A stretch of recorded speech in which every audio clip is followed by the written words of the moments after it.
तर बऱ्याच लोकांचे खूप असे प्रश्न आहेत ज्यांची उत्तरं ही पोरगी केवढी ओरडत्यांना व्हिडिओ चालू केला की चालू असते हिचं.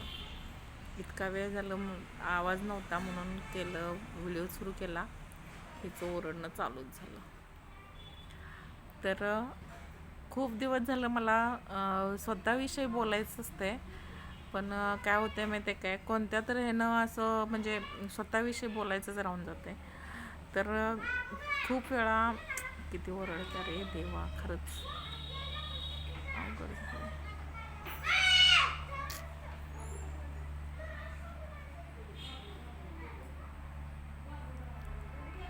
तर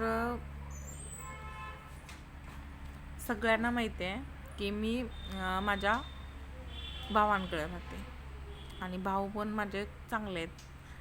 आणि का राहते तर माझा नवरा पण चांगला आहे.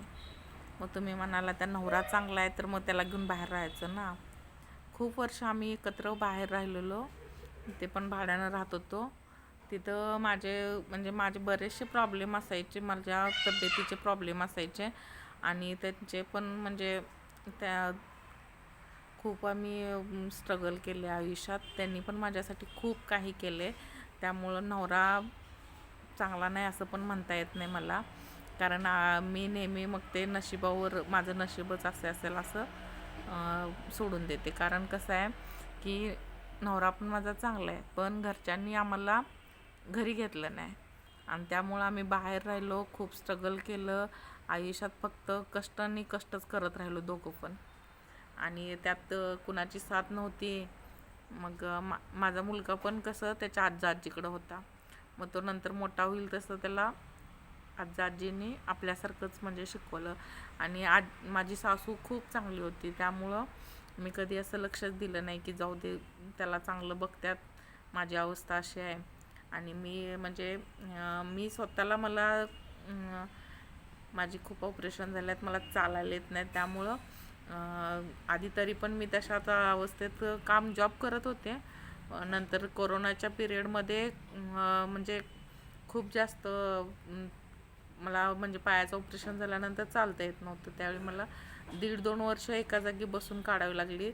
आणि अशा अवस्थेत मी माझ्या मुलग्याला मी सांभाळू शकत नव्हते, म्हणून तो त्याच्या आजीकडं राहिला. त्याला जसं कळायला लागलं तसं जरा त्यांनी आपल्यासारखं करून घेतलं. मग म्हटलं जाऊ दे आता काय. मग त्यांनी ज्यावेळी मुलगा माझ्याबरोबर बोलला ना, मला असं जाणवायला लागलं की बाबा मुलगा माझ्याकडे येत नाही, मला तिकडे येऊ देत नाहीत मुलग्याकडं. मग मला नवऱ्याकडे राहून काय फायदा असं म्हणजे माझ्या मनात वाटायला लागलं. मग मी घरच्यांना सगळ्यांना सांगितलं मला नाही नवऱ्याबरोबर राहायचं. त्यामुळं मी नवऱ्याबरोबर राहत नाही. आणि असं नाही की तसं बोलणं वगैरे आहे, बोलतो आहे आम्ही फोनवर वगैरे. दुसरं म्हणजे फोनवर मला काहीतरी डॉक्युमेंट लागले तर ते देतात.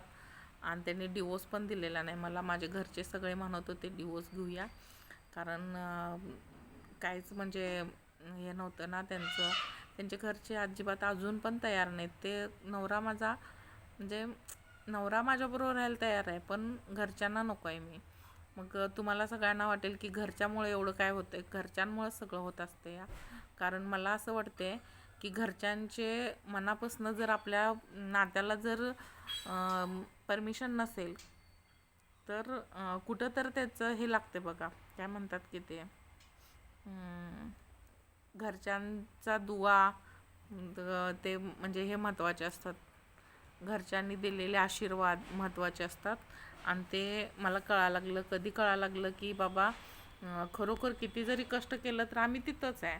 किती जरी काही केलं तरी पण घरच्यांना कुठंतरी वाटत असेल ना, आमचा मुलगा असा आहे म्हणजे धडधाकट आहे आणि मी अपंग आहे. त्यामुळं मला वाटते की माझ्या बाबतीत असं घडले, कारण खूप अपंगांच्या बाबतीत असंच घडते. लोक फक्त फायदा घ्यायला असतात. ती कोण कुणाचं नसतं या. फक्त तिच्याबरोबर कशाला लग्न करायचं. पण माझा नवरा खूप चांगला आहे, तेवढ्या बाबतीत मी लई नशीबवान आहे. आणि